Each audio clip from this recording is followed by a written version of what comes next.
porque la verdad no existe. Y al no existir la verdad hay un terrible problema de identidad.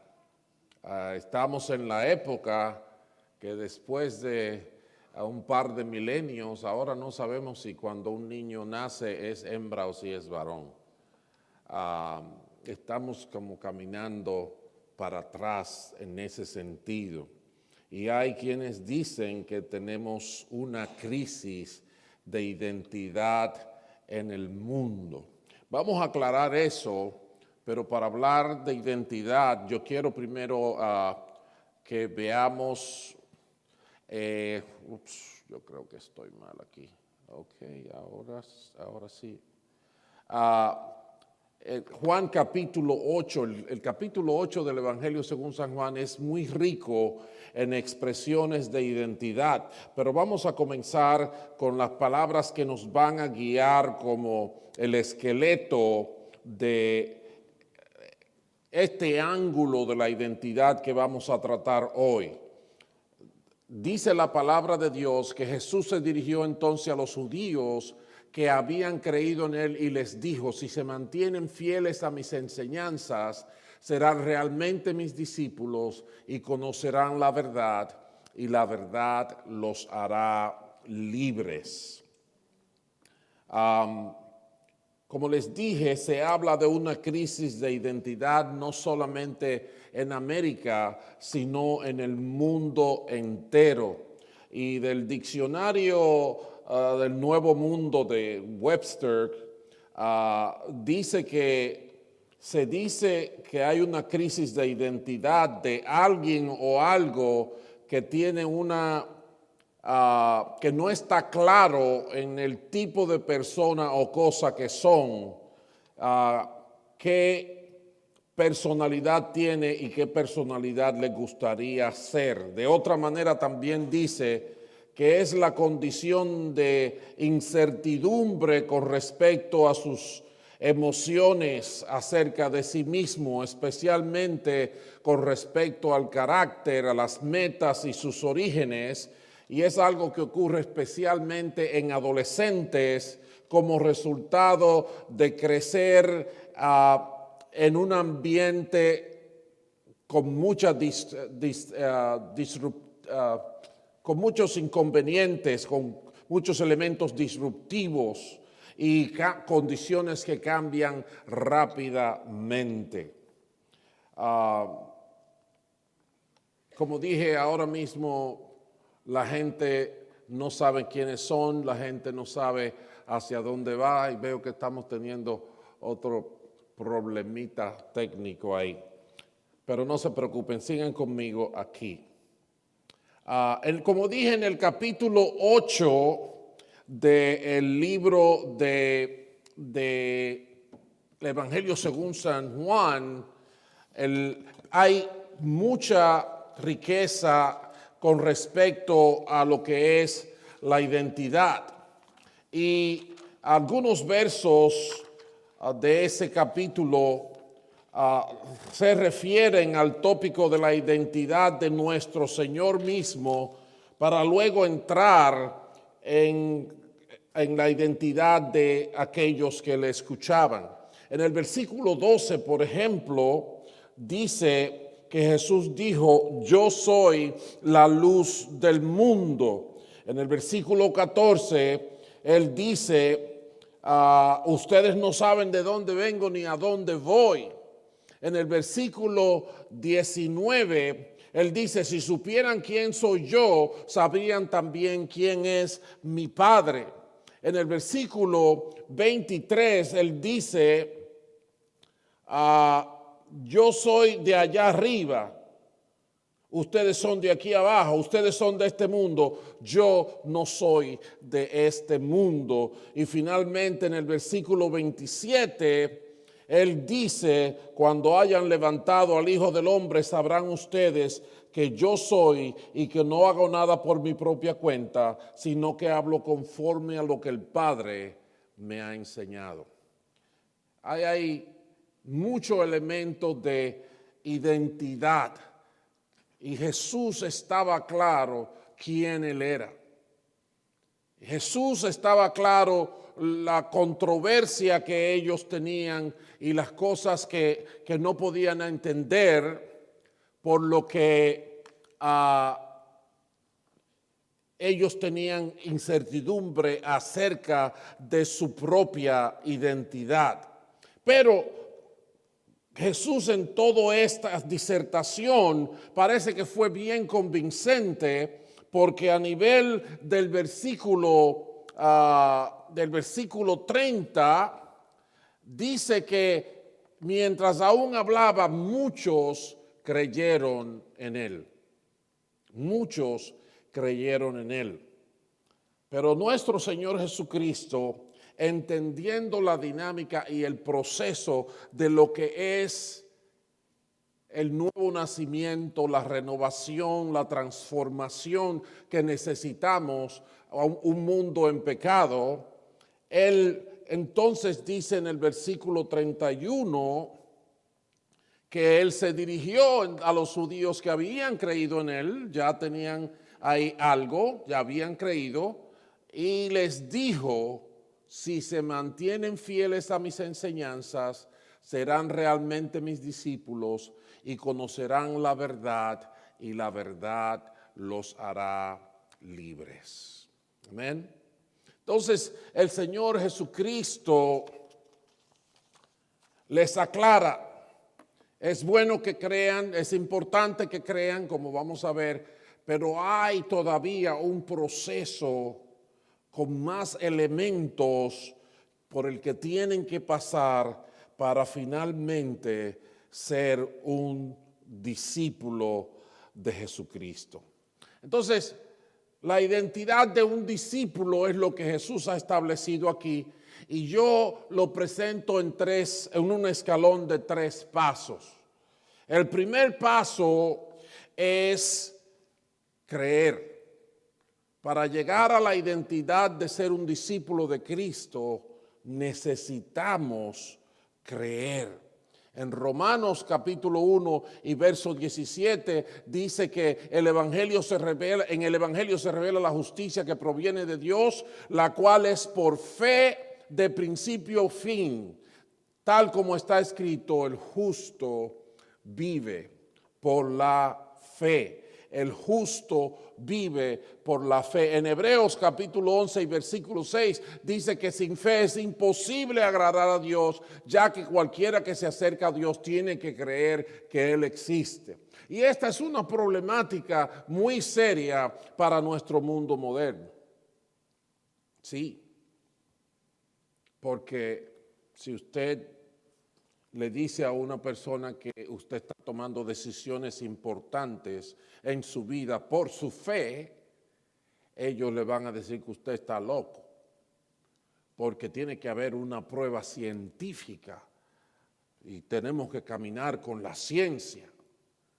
Y en muchos sentidos es cierto, la ciencia nos ha ayudado a manejar mejor el ambiente y los elementos físicos y químicos, cierto, pero yo soy uno que digo que al analizar la dinámica de ciencia y fe, yo concluyo que aún todas las posturas científicas sobre la aparición de la vida, sobre la creación, todas las posiciones científicas están fundadas en fe.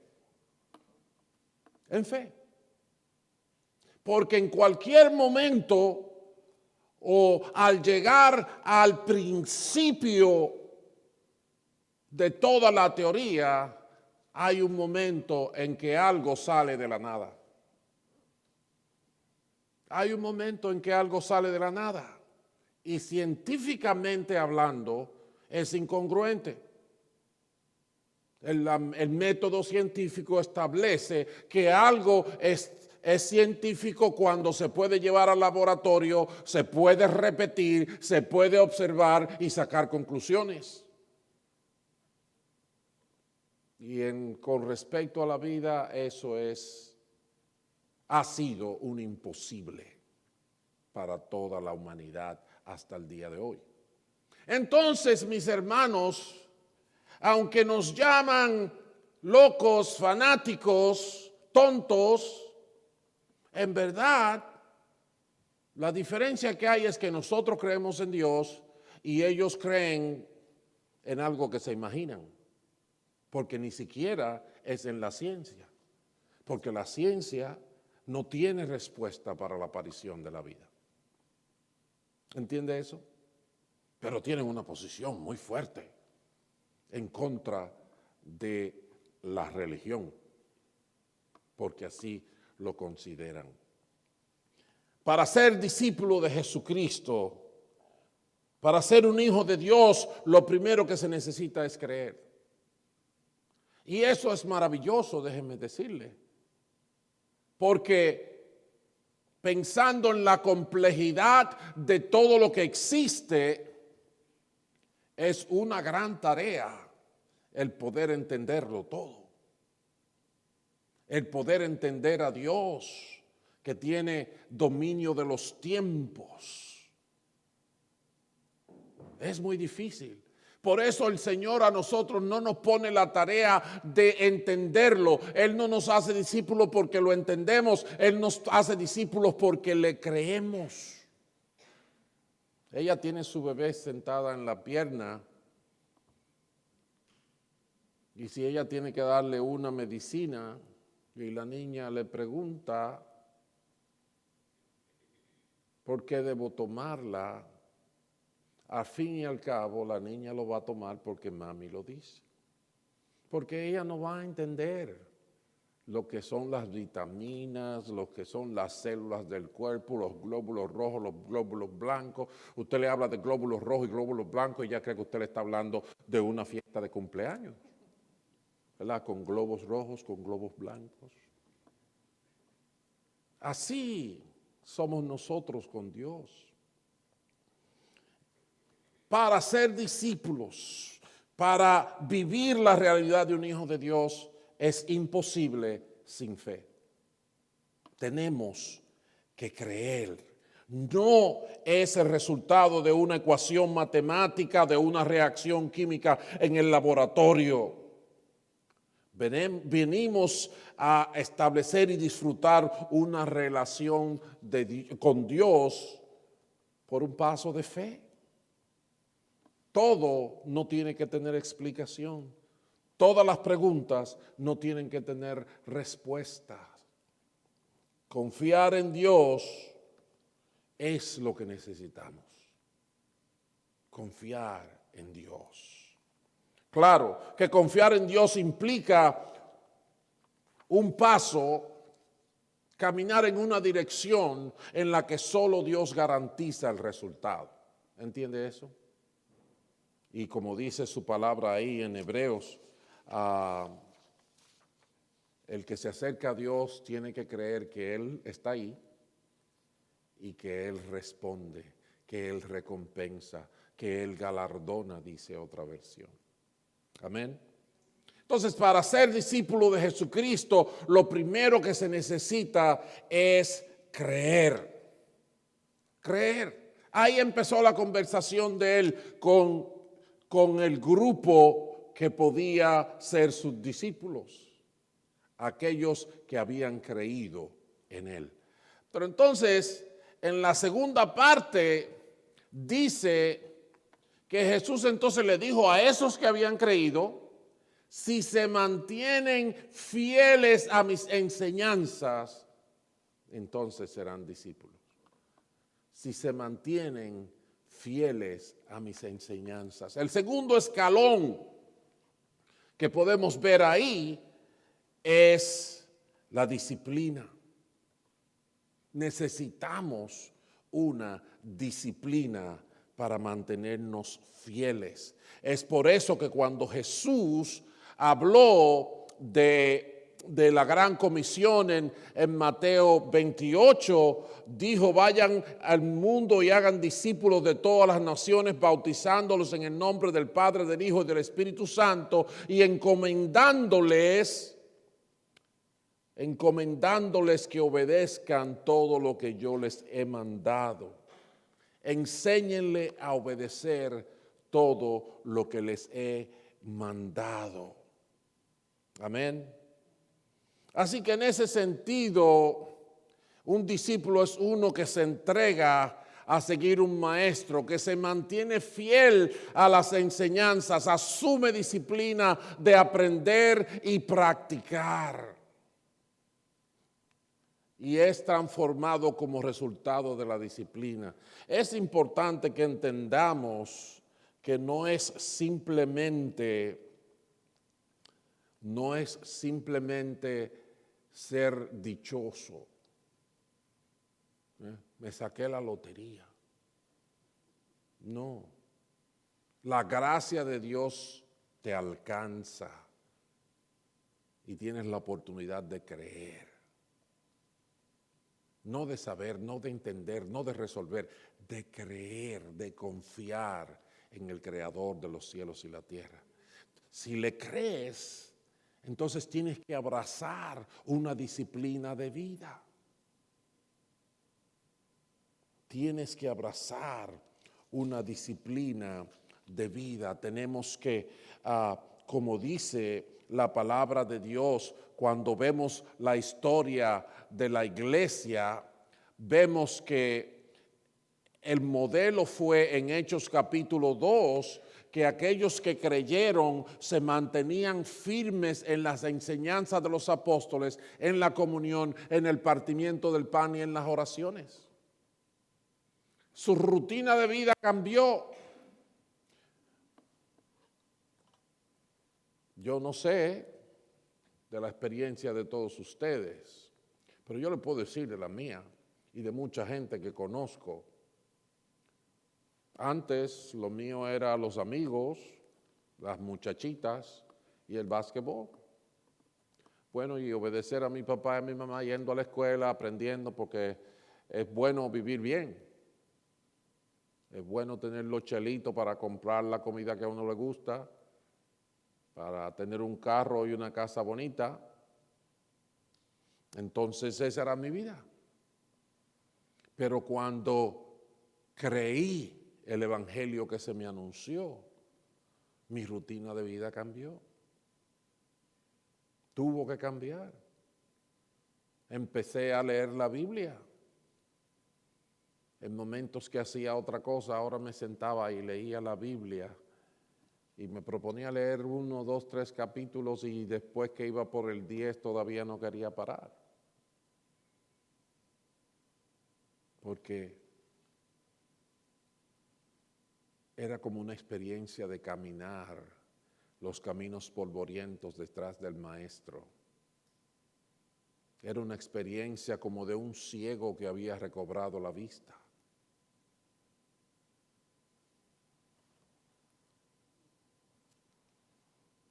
Tenemos que creer, pero no es solamente yo creo en esta sensación de positivismo. No, yo creo porque Dios habló, porque Dios dijo, porque Dios prometió. Ahí hay espacio para la fe que necesitamos tener. Pero ya que Dios ha hablado, si yo le creo, yo tengo que caminar. Tengo que caminar basado en eso que Dios ha dicho. Tengo que caminar basado en eso que Dios ha dicho. Y entonces ahí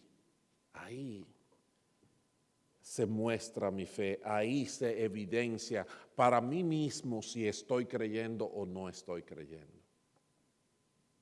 ¿Cuánta gente en mi vida no me han dicho yo creo en Dios? Ajá, y digo, ¿y cómo eso afecta a tu vida? Nada, yo estoy bien, los espíritus no me atacan. Pero sigue teniendo chismes con el vecino, sigue teniendo problemas con el esposo, dice 3 mentiras para conseguir dinero, pero tiene una relación con Dios. No, tiene que haber fe en lo que Dios ha dicho y por eso tenemos que asumir una disciplina de discípulo. Cuando no asumimos esa disciplina, ¿sabe lo que pasa? Lo peor que pasa es la tercera parte de lo que es ser un discípulo. ¿Sabes cuál? Lo primero es la fe, lo segundo es la disciplina. ¿Sabe cuál es el tercer escalón? El tercer escalón es experiencia. El tercer escalón es vivencia, si lo quieres más claro. Cuando participamos de la disciplina del discípulo, tenemos experiencias. Yo bendigo el nombre del Señor porque cuando yo me convertí, cuando yo di un paso de fe y le dije, Dios mío, yo no sé dónde estoy y no sé lo que está pasando aquí, pero si tú me quieres aquí yo estoy. Lo que pasó de ahí en adelante es que me enseñaron, Dios es real. Y debe haber una activa comunicación, relación, adoración con Dios. Me guiaron a Dios, a la persona de Dios. No simplemente a una religión, no simplemente a algo que calmara mi mente, un entretenimiento o una actividad de ayudar al pobre y al necesitado. No. Cuando nosotros observamos las experiencias en la Biblia, cuando nosotros observamos lo que pasó con los discípulos que oyeron a Jesús, que le creyeron a Él y que se sometieron a la disciplina que necesitaban tener, empezaron a tener experiencias que ellos mismos se sorprendían. Si les recuerdo algunas, en Lucas capítulo 9 y Lucas capítulo 10, Jesús agarra a los 12 en el 9, agarra a los 12 y los envía a hacer la obra que él hacía. Los pone a practicar lo que él les estaba enseñando. En el capítulo 10 hace lo mismo, ya no con un grupo de 12, sino con un grupo de 72. Y la Biblia dice que cuando estos 72 volvían como los niños que usted llevó al parque por primera vez. Venían corriendo, contentos, hablando uno encima del otro y le decían al Señor, Señor, tú no sabes lo que pasó, hasta los demonios se nos sometían. Yo me imagino que la boca no se le cerraba de la satisfacción, del contento, del asombro, de la sorpresa. Y Jesús le dijo, sí, yo vi a Satanás que caía del cielo como un rayo. Y por eso cuando ustedes ven en otras de los récords, de los registros de la despedida de Jesús de ellos, como en Marcos dice que a los que creen en Él seguirán estas señales que sanarán enfermos, los morderán a animales y no se morirán, y etcétera, etcétera, etcétera. Cuando nosotros confiamos en el Señor y nos lanzamos en la fe a vivir la vida de un discípulo, tenemos experiencias. Me siento ahí en la iglesia y adoro a Dios porque tengo una experiencia con Él, porque lo he visto, porque lo conozco. Confieso que Él es grande porque lo sé. La palabra de Dios nos enseña en Hechos capítulo 2 que los discípulos se reunieron a orar esperando la promesa del Espíritu Santo que Jesús les había dado. ¿Y qué pasó? El Espíritu fue derramado y todos fueron bautizados. Los creyentes se reunían en el templo orar todos los días y de repente Pedro y Juan creo que pasaron por una puerta y había allí una persona que era cojo de nacimiento y milagro. Empezaron a ver milagros, sanidades. El Espíritu Santo, el poder de Dios manifestándose. Cuando algunos de ellos fueron encarcelados, la iglesia estaba asustada, pero se dedicaron a la oración y vieron cómo las puertas de la cárcel se abrieron.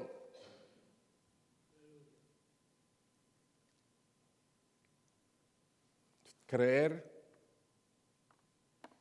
la disciplina de buscar de Dios, de practicar las cosas que Él nos enseña, exponernos a su palabra, la vida de oración, la meditación, la adoración, el dar, el servir, la predicación de la palabra.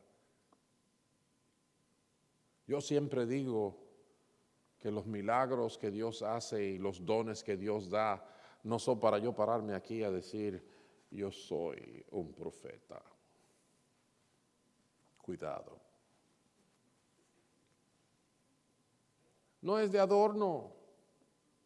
En 1 Corintios capítulo 12, donde habla de los dones, el versículo 7 me parece que es en 1 Corintios 12, el versículo 7 dice que a cada uno se le da una manifestación especial del Espíritu para el bien de los demás. Es para una obra. Es para una operación que afecta a otro, no es para yo pararme aquí a decirle yo soy. No es para tener una iglesia donde pasa un show todos los domingos.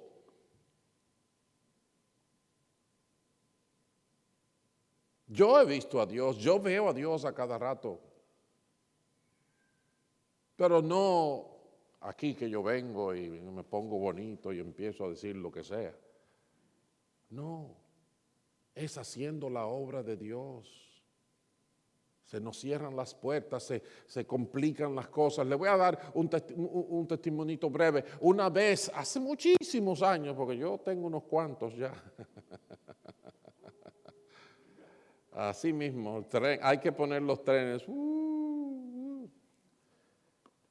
Yo era nuevo en la iglesia, tenía quizás 2 años, 3 años como cristiano. Me puedo equivocar. El asunto es que empezamos a predicar la palabra y empezamos a dar unas películas. Habían una gente del ministerio, no sé si era de Billy Granja o de quién, allá en Santo Domingo y uno alquilaba películas cristianas muy buenas. Ahí vimos como Ladrón en la Noche y películas así. Y alquilamos una película. En aquellos tiempos estaban los proyectores estos de 16 milímetros, me parece que era que uno la pone, nada de esta tecnología de computadora, no, era eso. Y cuando anunciamos la película, la iglesia se llena, muchísima gente van a ver la película. Imagínense, estamos hablando de los años finales de los 70, principios de los 80, yo diría que finales de los 70. La gente, no existían tantos juegos y tantas cosas que entretienen a la gente, no habían celulares para todo el mundo en ese tiempo. Y la iglesia se llenaba. Y vamos y nosotros cuando hacíamos actividad primero cantábamos coritos, hacíamos cosas, bla, bla, bla, y dijimos vamos a hacer la película. Ok, la película es chévere. Entonces, cuando vamos a poner la película, que prendemos el proyector, no sale ninguna imagen. No salió imagen. Y puncha aquí y puncha allá y toca esto y sacude lo otro, tú sabes, el último recurso, ¡boom! No funcionó. No funcionó. Yo me recuerdo, precisamente vi a esa hermana ahora cuando fui a la Florida, Naura, y no me acuerdo quién más, estábamos ahí y nos fuimos a un lado dentro de la iglesia ahí y nos agarramos las manos y dijimos necesitamos un don de ciencia ahora. Necesitamos entender cómo vamos a arreglar esto, porque tenemos toda esta gente aquí y la película no funciona. Y nos agarramos de las manos y oramos. Señor, muévete, revela, arregla esto, porque tenemos que dar esta película. Pero ustedes se pueden imaginar, si la gente se hubiera dado cuenta de lo que estábamos haciendo, a lo mejor empiezan hasta a reírse de nosotros. Pues oramos. Y cuando oramos, cogimos para el proyector. Y yo fui por delante del proyector y miré así. Y dije, préstenme un palito. Y me buscaron un lápiz, una cosa, y metí por un hoyo y moví una cosa y voilà, salió un montón de luz por allá afuera.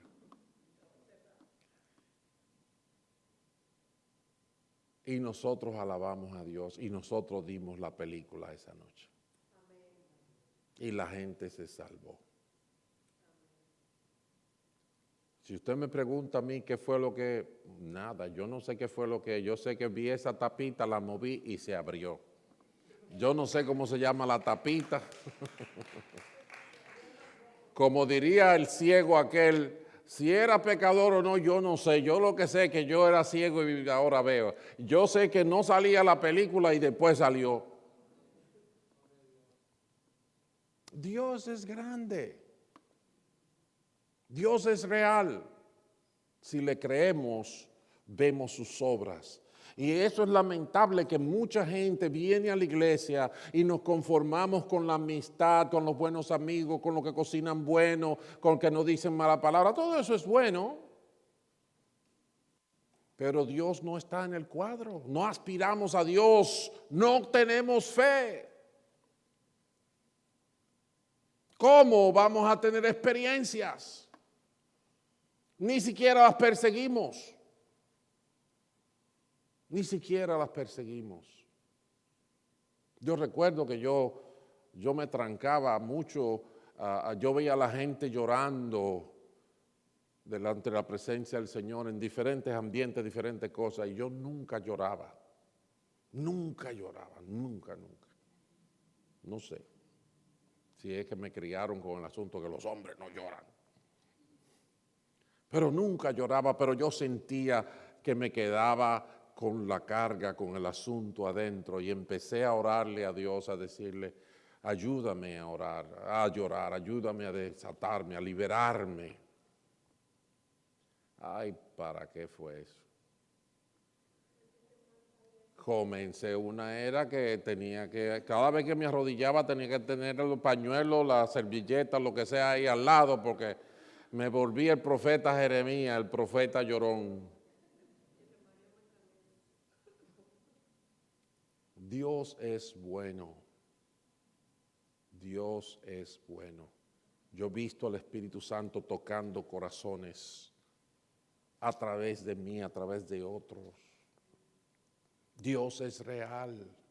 Todo lo que dice de Elías, todo lo que dice de Daniel, todo lo que dice de Moisés es verdad. Y tú lo puedes experimentar. Tú lo puedes experimentar. Puedo hablar de muchas y muchas más experiencias. Pero sabes que no hay peor, decimos los dominicanos que no hay peor ciego que el que no quiere ver.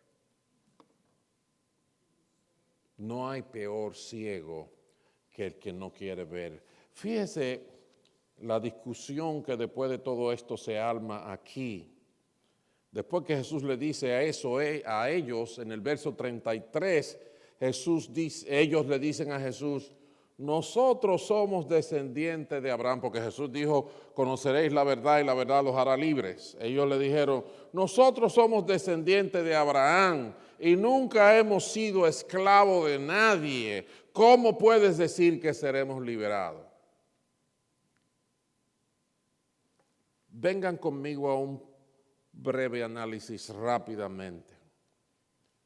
Ellos dicen, somos descendientes de Abraham, y era verdad, ellos venían del linaje de Abraham, pero que nunca hemos sido esclavos.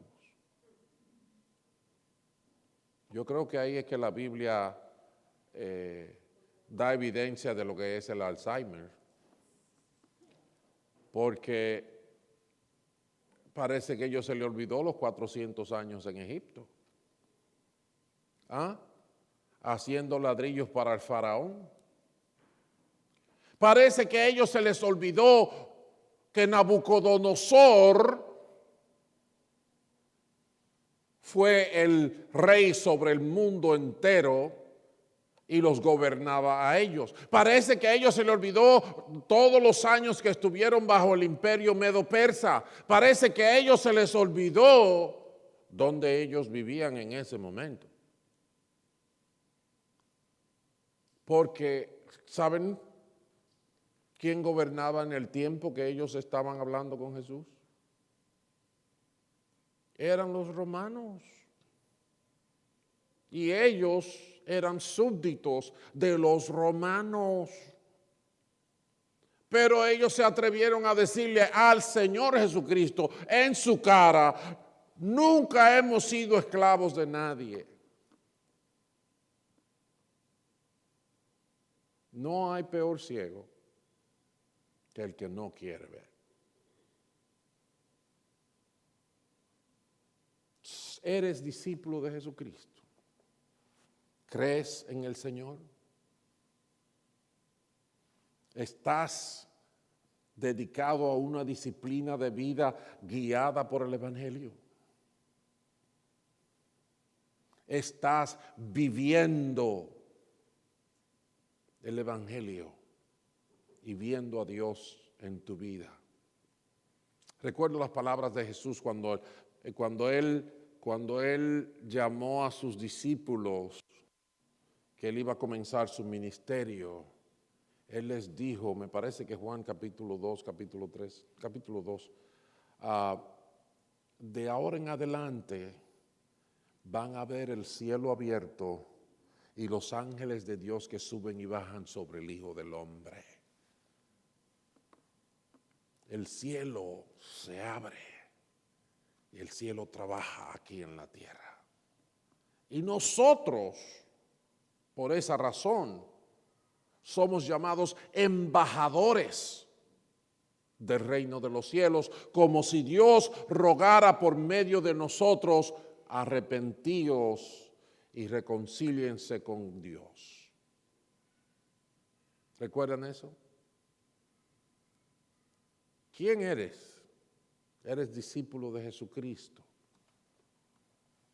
Tienes que creer, tienes que estar activamente envuelto en esa disciplina de vida por obediencia a lo que el Señor ha dicho, y tienes que experimentar, tienes que ser perseverante y ver la obra de Dios en tu vida y en los demás a través de ti.